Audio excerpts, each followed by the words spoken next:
Assalamualaikum warahmatullahi wabarakatuh. Selamat siang semuanya. Nah, bagaimana kabar teman-teman hari ini?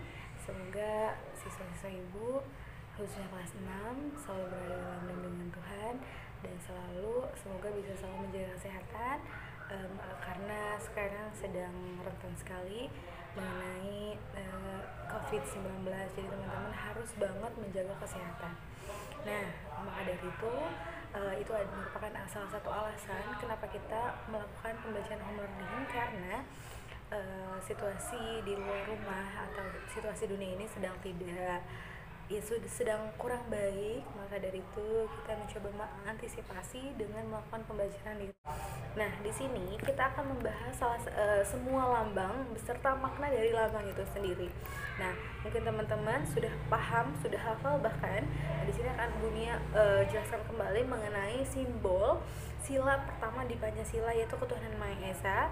Dia memiliki simbol bintang, di mana latar atau background dari bintang itu adalah hitam tetapi bintangnya berwarna kuning. Menandakan apakah itu? Nah, simbol gambar bintang berwarna kuning yang bersudut 5 dengan latar belakang warna hitam terletak di bagian tengah perisai. Perisai itu yang ada di dadanya burung Garuda. Jadi dari 5 simbol itu yang paling tengah adalah bintang. Kemudian hal ini mengandung maksud bahwa bangsa Indonesia adalah bangsa yang religius, yaitu bangsa yang beriman dan bertakwa kepada Tuhan Yang Maha Esa sesuai dengan agama dan kepercayaan masing-masing. 5 simbol bintang tersebut menandakan bahwa kita di negara Indonesia ini memiliki 5 agama yang diakui oleh pemerintah.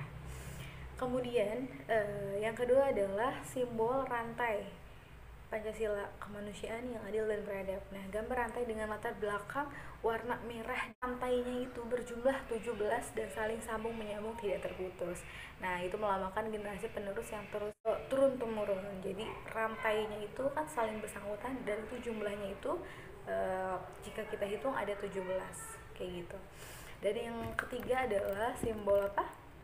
Ya, betul, yaitu pohon beringin. Nah, simbol gambar pohon beringin terletak di bagian atas sebelah kiri. Jadi pohon beringin itu di atas sebelah kiri, ingat ya. Dijadikan sebagai lambang untuk sila ketiga. Pohon beringin melambangkan sebagai tempat berteduh atau berlindung. Jadi maksudnya persatuan Indonesia adalah bahwa negara Indonesia merupakan negara tempat untuk berteduh dan berlindung bangsa-bangsanya. Nah, kemudian yang keempat, ada yang tahu nggak?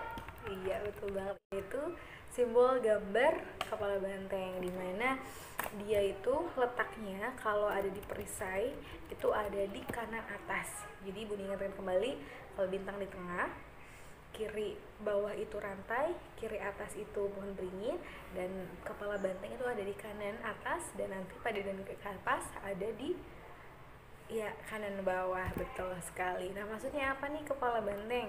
Nah, simbol gambar kepala banteng terletak di sebelah atas gambar bintang.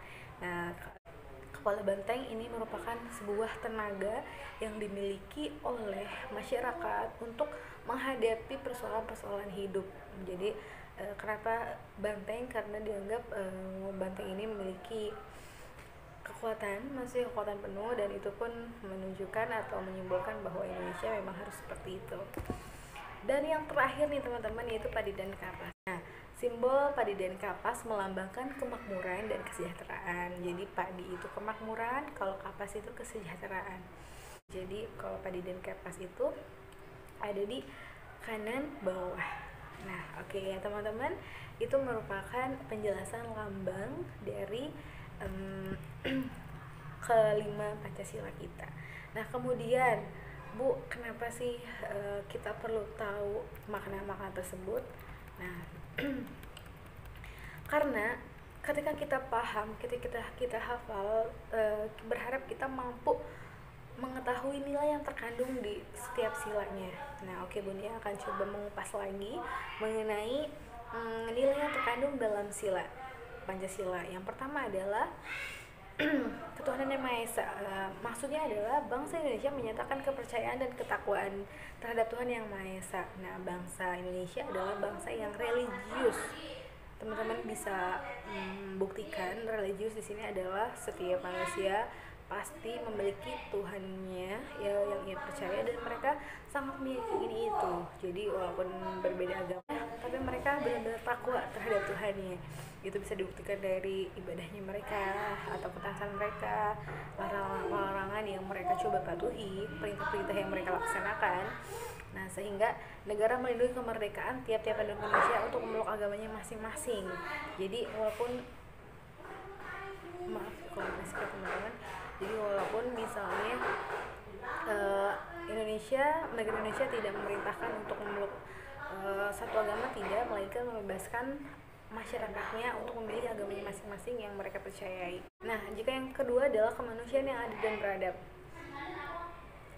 adalah bangsa Indonesia sadar bahwa manusia memiliki martabat dan derajat yang sama sebagai makhluk Tuhan yang Maha Esa. Nah, adapun pengamalan sila kemanusiaan yang adil dan beradab ini adalah dilakukan dengan sikap saling mencintai sesama manusia, tenggang rasa, gemar menolong orang lain, hemat menghormati, dan bekerja sama dengan baik. Selanjutnya adalah sila ketiga, Pancasila, yaitu Persatuan Indonesia, memiliki makna bahwa usaha ke arah bersatu untuk membina nasionalisme dalam negara Indonesia. Nasionalisme apa? Ya betul, sikap cinta tanah air. Jadi berarti menempatkan kepentingan bangsa dan negara di atas kepentingan golongan, bahkan kepentingan pribadi. Jadi kalau teman-teman udah nggak egois, udah mencoba untuk rela berkorban demi bangsa ini, oke lah, jangan terlalu jauh, demi masyarakat sekitar, berarti teman-teman semua sudah mengamalkan nilai Pancasila sila ketiga, yaitu Persatuan Indonesia. Jadi teman-teman yang harus diingat adalah bagaimana kepentingan kita harus dikesampingkan jika memang ada kepentingan negara yang harus segera kita laksanakan.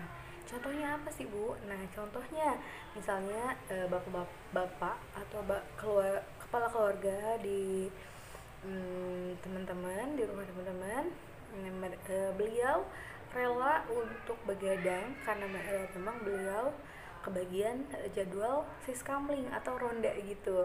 Nah, dan dengan mereka datang ronda dan mengikuti jadwal ronda dengan baik, di mana menjaga keamanan kampung tersebut. Nah, walaupun misalnya besoknya kerja, nah itu menandakan bahwa bapak dari teman-teman semua itu mereka rela berkorban demi masyarakat. Nah, itu sudah salah satu contoh mengamalkan Pancasila sila ketiga. Yang keempat adalah kerakyatan yang dipimpin oleh hikmat kebijaksanaan dalam permusyawaratan perwakilan. Nah, nilai yang terkandung dalam sila ini itu pemerintahan di Indonesia di mana kekuasaan tertinggi ada di tangan rakyat, teman-teman. Jadi walaupun ada presiden, tetapi kekuasaan tertinggi ada di tangan rakyat. Tapi yang dimaksud dari nilai keempat Pancasila ini adalah bahwa kedaulatan tertinggi ada di tangan rakyat karena kita negara demokrasi. Adalah nilai keadilan sosial bagi seluruh rakyat Indonesia. Maksudnya apa sih, Bu? Nah, maksudnya itu bangsa Indonesia menyadari bahwa manusia Indonesia mempunyai hak dan kewajiban yang sama untuk menciptakan keadilan sosial dalam kehidupan masyarakat Indonesia. Contohnya, untuk menjaga keamanan tidak perlu melulu tugas polisi, ya kan? Tetapi kita sebagai masyarakat harus ikut serta dalam menjaga negara kita. Dan contoh, untuk menjaga kesehatan tidak perlu semuanya tugas dokter atau tugas tenaga medis, melainkan kita semua juga harus. Kenapa? Karena memang kesehatan, keamanan itu ya kita butuhkan bersama-sama. Semua orang membutuhkan itu. Maka dari itu untuk mempermudah mewujudkan semuanya, kita harus ikut serta, teman-teman. Jadi teman-teman sekarang dengan cukup di rumah aja kita akan memperlambat, bahkan kalaupun berhasil akan menghentikan penularan corona. Hindari keramaian. Nah, kenapa Bunda nyambung ke situ? Karena saat ini yang dibutuhkan oleh negara kita adalah itu. Kita harus diam di rumah. Kenapa diam di rumah? Tapi tetap produktif, tetap belajar, tetap beribadah, tetap patuh terhadap orang tua, tetap olahraga. Jadi semangat terus. Kita akan bertemu lagi jika situasi dunia ini, situasi negara kita sudah aman dari virus corona. Jadi kita sama-sama berdoa semoga Tuhan mengangkat segera penyakit ini. Baik, sekian. Terima kasih. Wassalamualaikum warahmatullahi wabarakatuh.